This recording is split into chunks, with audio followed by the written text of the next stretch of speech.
Razón de Estado con Dionisio Gutiérrez. América Latina es un territorio generoso en recursos, talento humano y diversidad. Sin embargo, su crecimiento económico es escaso e intermitente, cuando no inexistente. No hay desventura más grande que la de una región que, teniéndolo casi todo, logra poco. El escaso crecimiento, más que una cifra desalentadora en un informe internacional, es la causa directa de vidas truncadas, talentos desperdiciados, generaciones enteras condenadas a una existencia sin horizonte. El joven que emigra, el padre al que no le alcanza, la madre que renuncia, son síntomas de una estructura que no provee condiciones para el desarrollo humano. Cuando la economía no crece, no solo se encoge el ingreso, también el futuro. Los pueblos quedan atrapados en una rutina de frustración que erosiona su confianza colectiva, y cuando esa erosión se profundiza, la democracia, el civismo y la paz social se tambalean. Son graves la pobreza del campo y la escasez en la ciudad, pero es peor la ceguera, la incompetencia y la corrupción de quienes malgobiernan. No es que falte gente dispuesta, sino caminos por los cuales andar.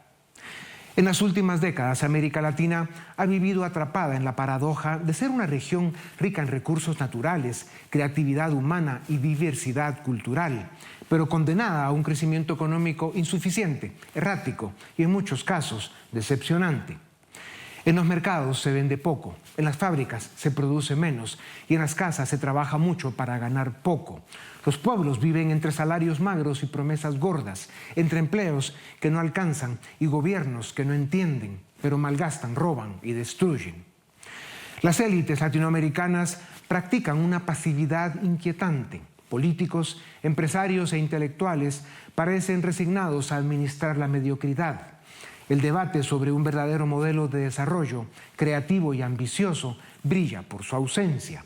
Se navega entre planes de corto plazo, parches fiscales y discursos retóricos que no se traducen en reformas estructurales. Nadie parece dispuesto a asumir el riesgo de pensar a largo plazo y apostar por la libertad. La indiferencia de las élites ante esta realidad no solo es moralmente cuestionable, es estratégicamente suicida. Una región que no ofrece oportunidades a sus mayorías termina sumida en la frustración, la inestabilidad y en muchos casos el autoritarismo. Cuando se agota la esperanza, florece la rabia. América Latina lo tiene todo para prosperar, pero logra poco, y no por falta de talento, pues en ingenio y ganas andamos sobrados, sino por la escasez de oportunidades y el olvido de quienes debieran soñar un futuro mejor y no lo hacen. No es que falte gente dispuesta, sino caminos por los cuales andar.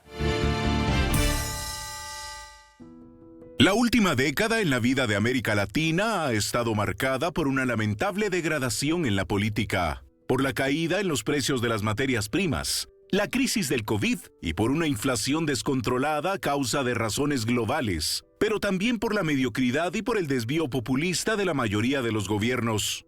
Este drama provocó la segunda década perdida para nuestra región en tiempos contemporáneos.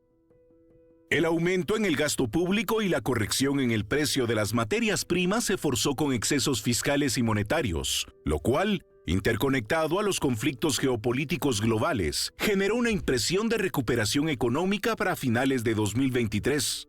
Pero hoy, el resultado evidente es que solo recuperamos los mismos niveles que teníamos en 2014. Después de una recuperación artificial en 2021 y 2022, la región volvió a crecer por debajo del promedio mundial en los últimos 2 años, y en 2025 se espera más de lo mismo, con la posibilidad de que la situación se complique aún más debido a las políticas de migración, comerciales y de seguridad que la Casa Blanca en Washington está implementando. América Latina lleva décadas atrapada por el populismo, la corrupción y el narcotráfico, y con un crecimiento económico mediocre que le impide dejar atrás la pobreza y el subdesarrollo. En los 90, la región fue capaz de alcanzar un nivel razonable de estabilidad macroeconómica, lo que mejoró los niveles de vida de millones de latinoamericanos. Dejamos atrás las hiperinflaciones y las crisis cambiarias de los 70 y 80. Con el populismo, la desgracia invadió de nuevo nuestra región. La estabilidad macroeconómica es una condición necesaria para el desarrollo, pero no es suficiente. Para crecer, los países necesitan certeza jurídica, salud, educación, infraestructura, logística terrestre, marítima y aérea, y una política tributaria y laboral que incentive la inversión local y extranjera. América Latina no ha hecho sus tareas. Hace 70 años era más rica y tenía mejores perspectivas que Asia. Pero en cuestión de 2 generaciones, varios países del este asiático no solo regresaron a Latinoamérica, sino que se convirtieron en países modernos, que hoy son capaces de en tecnología con los grandes países occidentales. La región sigue sumida en un doloroso subdesarrollo político, cooptada por la corrupción, la violencia, el crimen organizado y el populismo, que hacen imposible implementar una estrategia de desarrollo exitosa que trascienda gobiernos durante varias décadas. La economía mundial podría entrar en una crisis severa de suministros e inflación si los gobiernos en las grandes potencias se alejan más de la racionalidad fiscal y de los mercados abiertos y la competencia.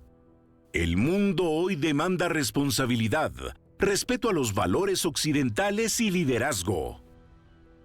América Latina enfrenta este episodio de volatilidad e incertidumbre global con economías débiles, en medio de su dependencia histórica de las materias primas y con una clase política mayoritariamente mediocre, corrupta y populista.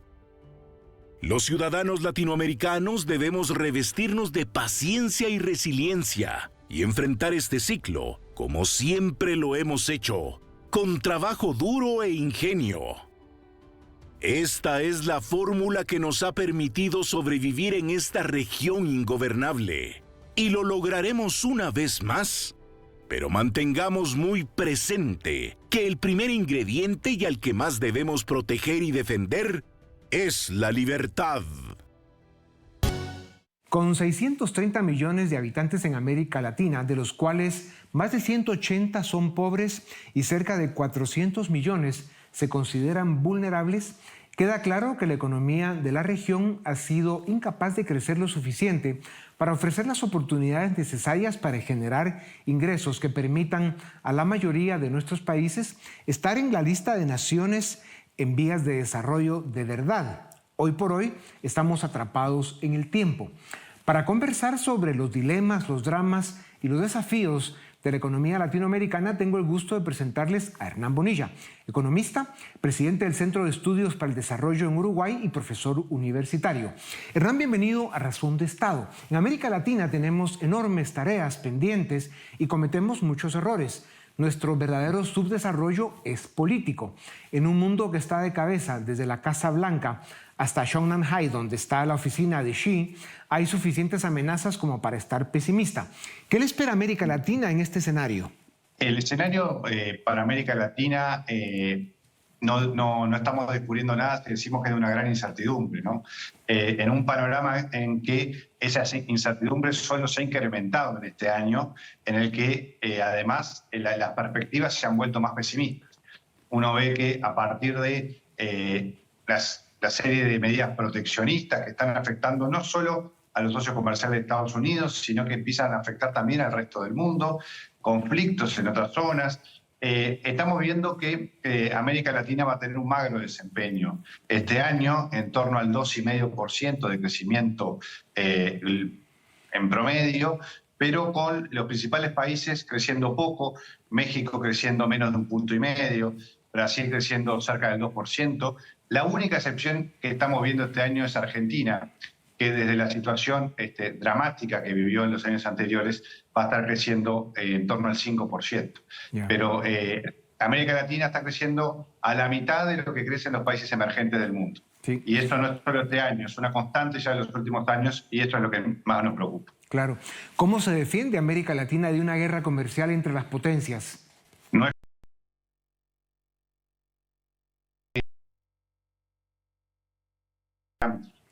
políticas de retaliación, o sea, si nos hacer eso es como pegarse 2 tiros en el pie. No necesariamente esa es la mejor política, aunque es como la reacción instintiva y lo que estamos viendo que en la amenaza por lo menos está pasando entre Estados Unidos y Canadá y entre Estados Unidos y México. Pero creo que hay que buscar otras oportunidades, hay que persistir, aunque el panorama vaya en contra, con ideas en favor del libre comercio. Europa puede estar más propensa al libre comercio, países del Asia pueden estar más propensos al libre comercio y hay que buscar esas oportunidades porque sabemos que esa es la única salida para nuestros países. Ya. Claro, hablabas de aranceles, medidas excesivas contra la migración, dictaduras, corrupción, narcotráfico y gobiernos populistas, autoritarios y mediocres. O sea, esto describe de alguna manera el entorno en el que navega América Latina. ¿Qué opinas? Es cierto que hemos visto en los últimos años un retroceso democrático en América Latina, ¿no? No solo las dictaduras de Cuba, Venezuela, Nicaragua, sino también lo estamos viendo en Bolivia y en otros países, situaciones crecientemente complejas, ¿verdad? Y donde vemos que los derechos fundamentales de las personas también retroceden. Y eso no se denuncia por parte de otros países con la suficiente fuerza. A eso se le suma la irrupción de la violencia vinculada al narcotráfico y en algunos casos también al terrorismo en países como Ecuador, en situaciones que también son muy preocupantes, que han cambiado el panorama del país, y inestabilidad política grande, como en el caso de Perú. Entonces, sí, hay que aferrarnos a la institucionalidad democrática, la defensa del Estado de Derecho. Sin eso no tenemos la base para el desarrollo que necesitamos. Hernán, ¿cómo se sale de este ciclo? ¿Cuánto va a costar? Puede costar mucho, pero el asunto es empezar a salir. Y para eso hay algunas cosas que son claras. Cuando uno mira los índices de libertad económica en el mundo, es claro que la apertura comercial es buena y hay que persistir aunque el panorama mundial no ayude nada. Que los estados grandes y que regulan demasiado complican la vida de las personas y enlentecen el crecimiento de los países. Necesitamos mercados de trabajo que permitan la creación de empleo y que no cercenen la posibilidad de que las empresas y las personas puedan prosperar. Hay una serie de reformas que no hay que descubrir la pólvora para saber cuáles son, porque es lo que han hecho los países que les ha ido bien desde hace muchos años y de hace pocos años, y que hay, adaptado a la realidad de cada país, hay medidas que sabemos que funcionan y son las medidas vinculadas a la libertad económica. Ya. Las recesiones y las crisis nos agarran siempre desprevenidos y mal preparados. ¿Cuál es el margen real que tienen los gobiernos latinoamericanos para soportar el impacto con nuestras débiles economías, frágiles democracias y élites indiferentes, considerando los elevados niveles de deuda, déficit fiscal, incompetencia y corrupción? Es cierto que esta situación compleja a nivel internacional agarra a la mayoría de los países de América Latina mal parados. Uno ve, como tú decías, Dionisio, problemas de deuda, problemas fiscales, y cuando a uno lo agarra a una situación compleja con problemas fiscales, es muy difícil hacer pie y salir de esa situación. Y es claro que hay que tratar de convencer a los gobiernos, a las élites, de cuáles las reformas que son necesarias. Creo que no es un trabajo sencillo, pero es el trabajo de los think tanks y de quienes tienen posibilidades de influir en la opinión pública para tratar de que de alguna manera sí tengamos países en América Latina que muestren casos de éxito. Hablando un poco de los países que son los grandes en América Latina, Brasil, México, Colombia, que tienen una serie de problemas económicos y políticos graves que aumentan la crisis en el continente, ¿cómo sale América Latina si a esos 3 países, además de Estados Unidos, les va mal? Es cierto, es preocupante la situación. En Brasil hay una situación fiscal preocupante que está empezando a descalabrar toda la economía. En México hay problemas importantes con el Estado de Derecho a partir de la reforma judicial y hay temores fundados por los derechos de las personas. Son países muy importantes para América Latina por su tamaño. No es fácil, pero bueno, tenemos que buscar que los países más chicos quizás, que hasta pueden mostrar casos de éxito con mayor facilidad que los países grandes, claro, puedan iluminar cuál puede ser el camino. América Latina no tiene un modelo de desarrollo. Si tuvieras que identificar los 3 o 4 grandes ejes indispensables para iniciar el camino al desarrollo, ¿cuáles serían brevemente? Creo que el caso de Chile, hasta que tuvo el estallido social, era un caso notable de éxito. Creo que el caso de Uruguay, aunque somos un país que le cuesta también hacer reformas, en base a la estabilidad democrática y a buenas reformas que se hicieron durante el gobierno de Luis Lacalle Pou, muestra algunas cosas que sí se pueden hacer. Yo creo que atacar la idea de que es necesario bajar impuestos, cortar regulación, abrir la competencia, son recetas que funcionan y que por ese camino deberíamos ir. Ya. El gran desafío de América Latina sigue siendo superar nuestro subdesarrollo político. Mientras sigamos eligiendo gorilas y marranos para las presidencias y los congresos de nuestros países con el perdón de los gorilas y los marranos curados estamos, por supuesto, las excepciones son las conocidas. Sigamos esperando el despertar de las élites y de los ciudadanos. Hernán, gracias por tu tiempo. Siempre se ha dicho que si a la economía de Estados Unidos le da gripe, a la de América Latina le da pulmonía. Si encima México, Brasil, Colombia y otros de los grandes tienen problemas, el continente entero sufriría las consecuencias.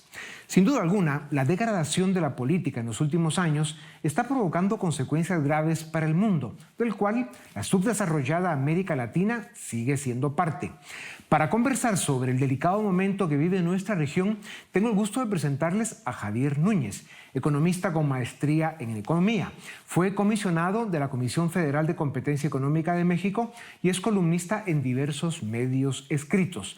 Javier, bienvenido a Razón de Estado. La temperatura entre la Casa Blanca y el Palacio Mexicano sube y baja, pero el saldo ha sido malo para todo el continente. ¿Cuál crees que es la verdadera agenda de ambos gobiernos para la economía del continente? Bueno, yo creo que el gobierno mexicano tiene muy claro que su prioridad es la defensa del Tratado de Libre Comercio, puesto que México desde hace 30 años le ha apostado de manera muy importante a la vía de la libertad comercial y la integración con América del Norte. Sin embargo, del lado norteamericano hay muchas dudas, pues no queda exactamente claro cuál es la intención del gobierno americano, pues en ocasiones pareciera que las decisiones que toman favorecen más bien a los que debieran o parecieran ser sus rivales económicos. ¿Qué impacto tendrán las deportaciones desde Estados Unidos sobre las remesas y en consecuencia sobre el consumo privado en México, Centroamérica y el Caribe, entre otros, donde para las economías estos flujos son importantes? Yo creo que hay poco espacio para implementar una política antimigratoria más agresiva, pues en la medida que los Estados Unidos aprieten los controles sobre la migración, van a tener un problema interno en materia de costos. De hecho, la inflación en los Estados Unidos no es un tema totalmente superado. Así lo dio a conocer hace algunas semanas el propio presidente del Banco de la Reserva Federal. Continúan ellos con el combate a la inflación y una política de deportación puede exacerbar el problema. Sin embargo, dentro del espacio que tienen, pues efectivamente se puede causar un gran efecto sobre algunas economías y evidentemente sobre la gente. Si en Estados Unidos se agrava la recesión en la que ya está y las cosas van mal en México y otros de los países grandes de América Latina, ¿qué le espera al continente, Javier? Bueno, ya las previsiones de hace algunos meses respecto al crecimiento eran bastante modestas. Para este año 2025 se esperaba que en la región hubiera un crecimiento de aproximadamente 2.5%, y para el año siguiente se esperaba que la tasa de crecimiento, en el mejor de los casos, aumentara a 2.6, 2.7. Sin embargo, lo ocurrido en los últimos 2 meses ha cambiado el panorama. La economía y la política son dos caras de la misma moneda. Si las dos están mal, ¿por dónde empiezas a limpiar y a corregir para evitar que el barco se hunda? Bueno, yo creo que los Estados Unidos están haciendo una política de limpiar diversos ámbitos en los cuales se considera que había habido ciertos excesos. Sin embargo, la verdad es que la manera como lo están haciendo ha sido arrasar o limpiar áreas completas sin hacer un trabajo quirúrgico para determinar exactamente dónde se requieren las intervenciones, ¿no? Yo creo que el gran problema que ellos podrían tener es el posible desmantelamiento de diversas instituciones, que si bien no eran eficientes, pues sí eran parte del ecosistema institucional que había venido soportando las políticas de este país y que podría tener un efecto nocivo para ellos en el corto plazo que se puede difundir hacia el resto del continente. Claro. América Latina necesita mayores niveles de inversión para generar suficientes oportunidades de trabajo. Si los mercados son libres y hay competencia, la gente tendrá mejores opciones y más ingresos. ¿Por qué le cuesta tanto a los políticos entender esto, Javier? Bueno, es que hay un problema. La pura competencia no alcanza porque se requiere emprender otro tipo de reformas que generen incentivos atractivos para que llegue la inversión. Entre ellos, pues se requiere la aplicación de políticas consistentes y predecibles en el tiempo. Se requiere mantener cierta disciplina financiera y cierto compromiso con el respeto a las inversiones privadas. Todo esto le cuesta mucho trabajo a los políticos que no necesariamente tienen una formación técnica para entender esos procesos y que pues en ocasiones se dejan atrapar por el torbellino de las tentaciones políticas del corto plazo. Tomará tiempo corregir lo que está mal y lograr un ritmo de crecimiento que alivie las necesidades y las tensiones sociales en todo el continente. ¿Cómo se explica y cómo se pasa la tormenta para llegar a puerto seguro sin que se hunda el barco otra vez? Bueno, yo veo el panorama un poco complicado porque tradicionalmente cuando se veían circunstancias adversas se decía que había que apostar más a la competitividad en el mercado internacional. De hecho, hace algunas semanas se hablaba de que ante los efectos de esta situación ante México, los demás países latinoamericanos tenían una oportunidad de suplir su lugar en el escenario norteamericano. La verdad es que hay mucha incertidumbre porque las altas autoridades de Estados Unidos, particularmente el vicepresidente Vance, ha sido muy claro en apuntar que a largo plazo la política que ellos quieren impulsar es la de desvincular a la economía norteamericana de estos procesos de globalización basados en la mano de obra barata. Lo que están ellos señalando es que no es que vayan a buscar territorios donde la mano de obra sea barata, sino que lo que van a buscar ellos es que las inversiones regresen o se canalicen a los Estados Unidos, sí, lo cual representa un cambio de paradigma. Así es. Si la vida y la historia están marcadas por ciclos, los buenos y los malos, parece que de este quisiéramos salir pronto. Lo que está claro es que tenemos tareas pendientes y mucho trabajo. Javier, gracias por tu tiempo. A ustedes también gracias por acompañarnos una vez más. Esto es Razón de Estado.